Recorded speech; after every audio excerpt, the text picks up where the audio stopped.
اللہ کے اچھے اچھے ناموں میں سے ہم پڑھیں گے القوی، اس کا مطلب ہے بہت زیادہ قوت والا۔ سورۃ الشورى میں اللہ تعالیٰ کا فرمان ہے اللہ لطیف بعبادہ یرزق من یشاء وہو القوی العزیز۔ اللہ خوب خبر رکھنے والا یا لطف و کرم کرنے والا ہے بندوں پر، جس کو چاہتا ہے عطا کرتا ہے، اور وہ بہت زیادہ قوت والا زبردست ہے۔ یعنی اس آیت میں 3 باتیں دیکھنے کو ملی کہ اللہ تعالیٰ خوب خبر رکھنے والا یا لطف و کرم کرنے والا اپنے بندوں پر، اور جس کو جو چاہتا ہے عطا کرتا ہے، اس کے باوجود کہ وہ اتنا قوی اور زبردست ہے۔ پھر اسی طرح سورۃ المجادلہ میں اللہ تعالیٰ کا فرمان ہے کتب اللہ لاغلبن انا ورسلی ان اللہ قوی عزیز۔ لکھ دیا اللہ نے البتہ ضرور میں اور میرے رسول غالب آئیں گے، بے شک اللہ بہت قوت والا زبردست ہے۔ ہم دیکھیں کہ ہمیں تو نظر آتا ہے نا کہ بے شک رسولوں نے اتنی تکالیف سہیں، لیکن رسول اور اللہ کی ذات ہی غالب رہے۔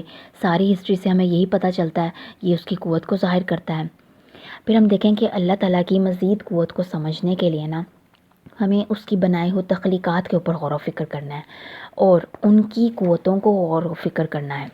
فار ایگزامپل، اللہ تعالیٰ نے جو اپنا عرش اور کرسی بنائی ہے، اس کے بارے میں تو ہمیں حدیث سے پتہ چلتا ہے کہ اللہ تعالیٰ کی کرسی کے آگے سارے آسمان اور زمین سب کچھ جو ہے نا صحرا میں پڑی انگوٹھی کی مانند ہے۔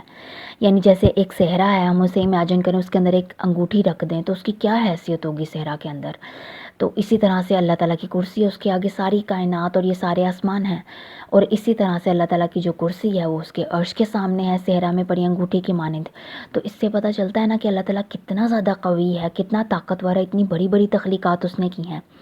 اسی طرح سے جب ہم آسمان کو دیکھیں، آسمان کتنی مضبوطی سے جو ہمیں نظر آتا ہے، کیسے بنایا گیا ہے، اس کے اندر جو سیلیسٹیل باڈیز اللہ تعالیٰ نے رکھی ہیں، ستارے، سیارے، یہ سب کچھ کتنی مضبوطی کے ساتھ پہلے تو اللہ تعالیٰ نے ان کو بنایا ہے۔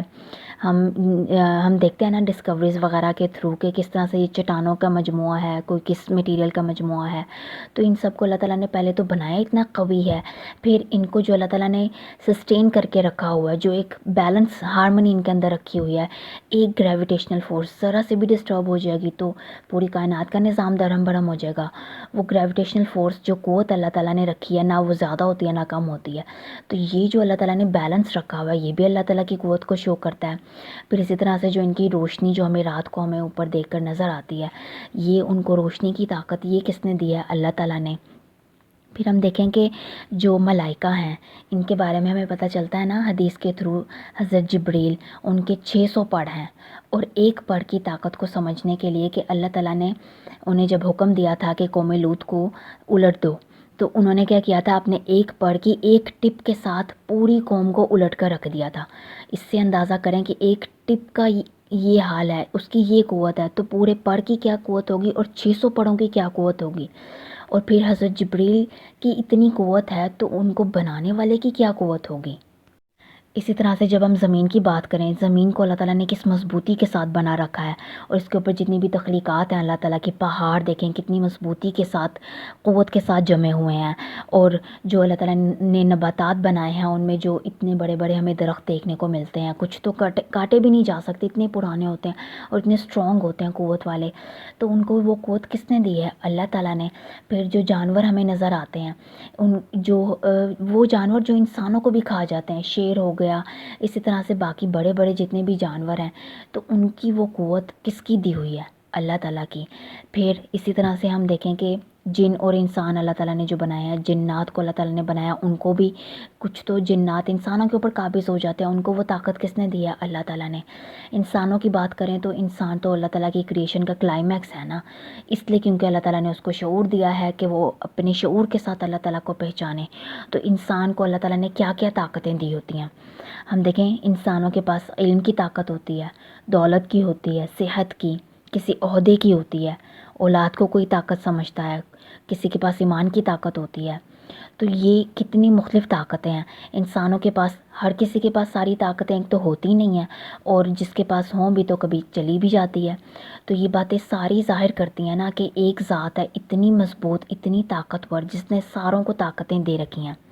اور ہم دیکھیں کہ انسان کا کیا بیہیویئر ہوتا ہے، انسانوں سے ہی امپریس ہو جاتا ہے، انسانوں کی انہی طاقتوں کو جو ٹیمپرری ہوتی ہیں یا ساری ایک کے اندر موجود بھی نہیں ہوتی، ان سے ہم امپریس ہو جاتے ہیں۔ پھر اسی طرح اگر ہم دیکھیں کہ قرآن میں جو اللہ تعالیٰ نے قوموں کا ذکر کیا ہے، ان کو اللہ تعالیٰ نے طاقت دی نا، طاقت دے کر ان کو آباد کیا. جیسے کہ قوم عاد، اس کو اللہ تعالیٰ نے جسمانی طاقت دے رکھی تھی، عہدے کی طاقت دے رکھی تھی، مالی طاقت دے رکھی تھی. تو یہ ساری طاقتیں کس نے دیں؟ اللہ تعالیٰ نے. انہوں نے ان طاقتوں کو اللہ کی نافرمانی میں استعمال کیا، رسول کو جھٹلا دیا اور تکبر کیا. پھر اللہ تعالیٰ نے ان کو اپنی طاقت دکھائی، اپنی طاقت سے اللہ تعالیٰ نے ان کو تباہ و برباد کر کے رکھ دیا. اسی طرح سے قوم سمود کے بارے میں ہم پڑھتے ہیں، انہوں نے رسول کو جھٹلا دیا، تکبر کیا، جبکہ اللہ تعالیٰ نے ان کو اتنی طاقت دے رکھی تھی. تو پھر اللہ تعالیٰ نے ان کو بھی اپنی طاقت دکھائی، ان کو بھی تباہ و برباد کر دیا. پھر قوم نوح کے بارے میں ہمیں پتہ ہے، ان کو اللہ تعالیٰ نے کس طرح سے غرق کیا.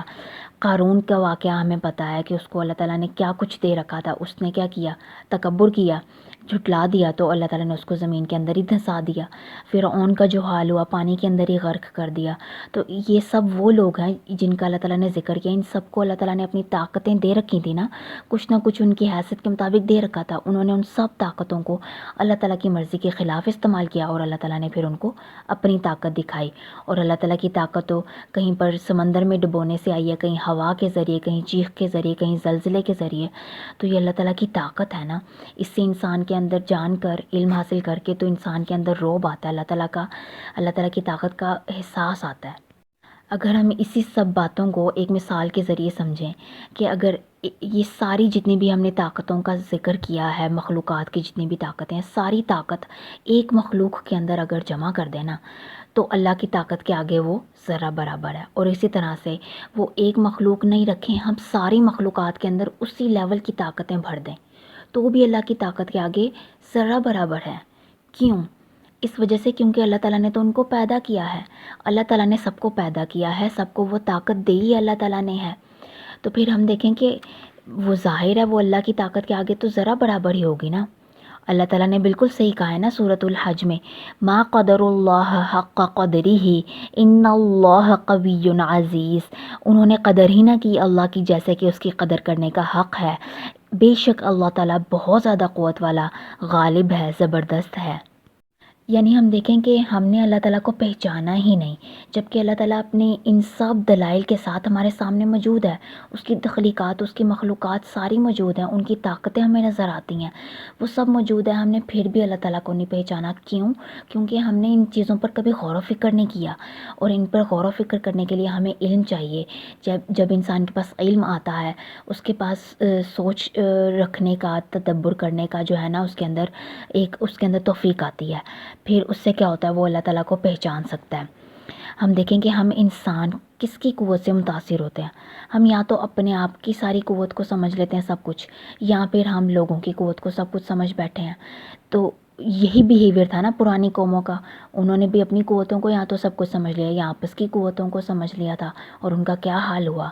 ہمیں بہت زیادہ اللہ تعالیٰ سے ڈر جانے کی ضرورت ہے.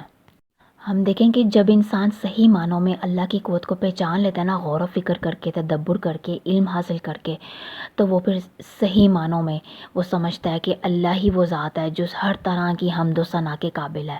اسی کے لیے ساری حمد ہے، اسی کے لیے سب شکر ہے، کیونکہ ساری طاقت ہی، ساری قوت ہی اسی کی ہے.